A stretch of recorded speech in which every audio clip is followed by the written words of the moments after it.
बहुत बहुत स्वागत है द प्रिंट में। मैं अभी मुजफ्फरनगर में हूँ। मुजफ्फरनगर आने का हमारा कारण ये है कि हाल ही में मुजफ्फरनगर ज़िला प्रशासन ने एक फ़ैसला किया कि जितने भी मुजफ्फरनगर से लेकर आसपास तक हरिद्वार तक जाने वाले जो रूट हैं, जो कांवड़ रूट है, उसमें जितने भी छोटी दुकानें हैं या ढाबे हैं, उनको अपना नाम यहाँ पर लिखना है कि उनका नाम क्या है। तो इसको लेकर विवाद हो रहा है। बहुत सारे लोग इस पर सवाल उठा रहे हैं कि एक धर्म आधारित ये हमला है। ऐसे में जिस ढाबे पर मैं आया हूँ, साक्षी टूरिस्ट ढाबा, यहाँ पर 4 मुसलमान जो वर्कर्स थे उनको यहाँ से निकाल दिया गया है, क्योंकि यहाँ के जो ओनर हैं उनका कहना है कि जो यहाँ का जो प्रशासन है, पुलिस प्रशासन, वो आया था और उसने कहा था कि इन लोगों को, मज़दूरों को कुछ दिनों के लिए यहाँ से निकाल दिया जाए। हालांकि ओनर ने हमें बताया कि ये बहुत दुर्भाग्यपूर्ण है, क्योंकि इस तरीके की चीज़ों से आपसी जो भाईचारा है वो काफ़ी प्रभावित होगा। तो प्रशासन ने जो फैसला लिया है इसकी काफ़ी आलोचना हो रही है। साक्षी टूरिस्ट ढाबा चलाने वाले लोकेश भाटी का कहना है कि उनके ढाबे पर हिंदू और मुस्लिम दोनों कर्मचारी काम करते हैं। 4 मुस्लिम कर्मचारियों को निकालना मेरे लिए बहुत दुखद था। वह सभी सालों से यहाँ काम करते थे और कांवड़ यात्रा के समय कांवड़ियों की मदद भी करते थे। मुजफ्फरनगर पुलिस के आदेश को लेकर विवाद की स्थिति बनी हुई है। विपक्षी पार्टियों ने भी इसका विरोध किया है। वहीं मोदी सरकार की सहयोगी जेडीयू के प्रवक्ता केसी त्यागी ने सरकार से फैसले की समीक्षा करने को कहा। हालांकि इस बीच मुजफ्फरनगर में ढाबा चलाने वाले मालिकों में मिलीजुली प्रतिक्रिया है। कुछ इसे सही मान रहे हैं तो कुछ गलत। 22 जुलाई से कांवड़ यात्रा शुरू होने वाली है और उसको लेकर जो जिला प्रशासन है वो काफ़ी चाक चौबंद व्यवस्था करने में जुटा हुआ है। और इसी बाबत जितने भी ढाबे हैं उनको कहा गया है कि वो अपने नाम जो उजागर करें। और जिस ढाबे पे मैं हूँ वो साक्षी ढाबा है, और इसमें जो आप देख रहे हैं यहाँ लिखा हुआ है कि प्रोपराइटर अक्षय प्रताप सिंह। इसी तरीके के जो यहाँ पे जितने ढाबे हैं उन्होंने ये लगाना शुरू कर दिया है कि उस ढाबे के मालिक कौन है। इसी को लेकर ये पूरा विवाद है। कई ठेलों पे से ये जानकारी आई कि उन्होंने अपने नाम लिखे, कहीं आरिफ फल वाला लिखा गया, कहीं नासिर फल वाला लिखा गया। ये सारे प्रकरण को लेकर विवाद जारी है। मुजफ्फरनगर के एसएसपी अभिषेक सिंह ने कहा है कि कांवड़ यात्रा के दौरान कानून व्यवस्था बनाए रखनी होती है। ऐसे में किसी प्रकार की भ्रम की स्थिति पैदा ना हो, इसलिए होटल मालिकों से उनके नाम की पट्टिका लगवाई गई। कांवड़िए खान पान में कुछ तरह की खाद्य सामग्रियों से परहेज करते हैं। कांवड़ रोड पर सैकड़ों ढाबे चलते हैं। पिछले साल संभल में पुलिस ने बिना किसी लिखित आदेश के मुस्लिमों द्वारा चलाए जाने वाले ढाबों को बंद कर दिया था। प्रसिद्ध गीतकार जावेद अख्तर और AIMIM प्रमुख असदुद्दीन ओवैसी ने इस आदेश की तुलना नाजी जर्मनी से की है। उत्तर प्रदेश की सरकार की तरफ से उसको हम कंडेम करते हैं। इसलिए कंडेम करते हैं कि ये संविधान के आर्टिकल 17 का वायलेशन है, जो अनटचेबिलिटी की बात करता है।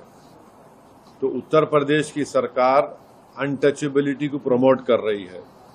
इस तरह का ऑर्डर देकर के नाम रखना और अपने रिलीजन का इजहार करना, बताना, ये आर्टिकल 21 राइट टू लाइफ का भी वायलेशन है और आर्टिकल 19 राइट टू लाइवलीहुड का भी ये वायलेशन है।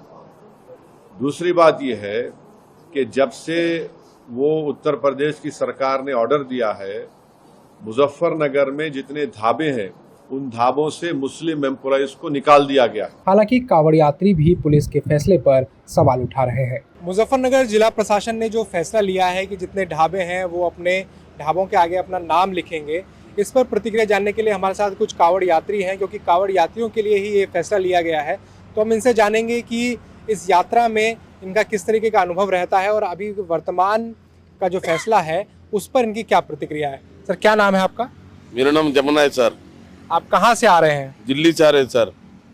और कितने सालों से कांवड़ यात्रा कर रहे हैं? ये हमारा हो गया 15 साल हो गया सर। 15 साल से हम आ रहे हैं इस रूट में। उस टाइम कुछ नहीं था, उस टाइम जंगल बंगल थे पूरे। अब तो सही से सड़क बन गए हैं और ढाबा खुल गए, चारों तरफ ढाबा गेबा खुल गए।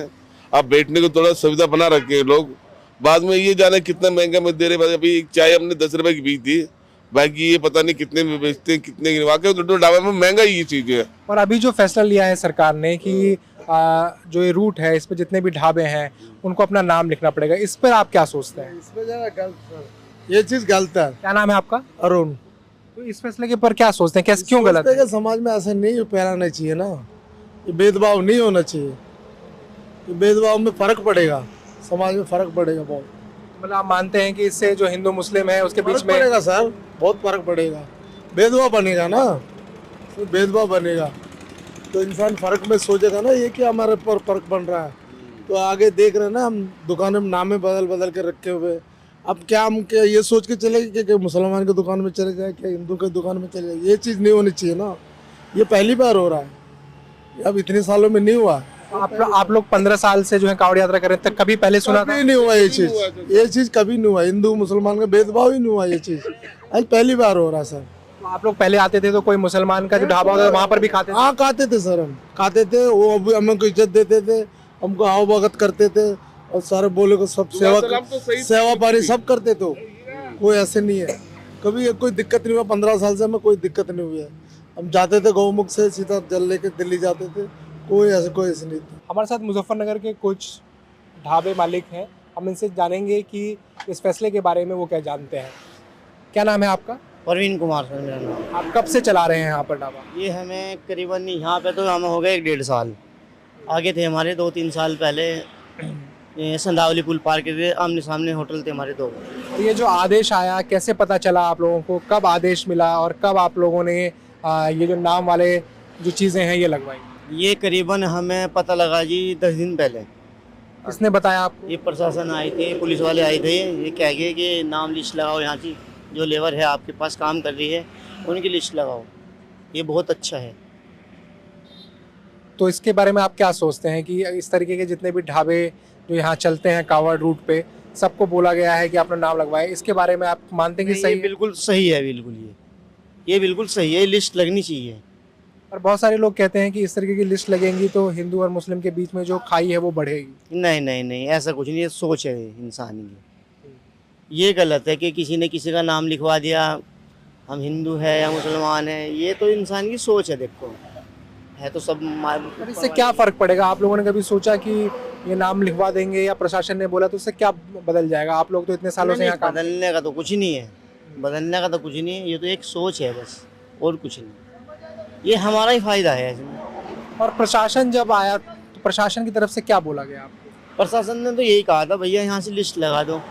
हमने लिस्ट 2-3 दिन बाद जब ये आए, हमने लगाई नहीं लिस्ट, हमें लगानी थी, हमने दे भी रखी थी छपने, आई नहीं वे। फिर हमने खुद ये बनवाई यहाँ से मीनाक्षी पे जाके, हमने कितने रुपए लगवाई। लगे आपको बनवाने में? 300-400 रुपये लगे हमें। तो प्रशासन भी कुछ नोट करके ले गया कि आप लोगों के यहाँ कौन कौन लोग यहाँ काम करते हैं? प्रशासन पहले आई थी, नाम लिख के ले गई थी, भाई यहाँ कौन कौन काम कर रहे हैं। हमने नाम लिखवा दिया जो जो काम कर रहे थे हमारे पास। फिर आई दोबारा, भैया लिस्ट लगी नहीं, मगर कल को लग जाएगी। फिर हमने लिस्ट लगवा दी।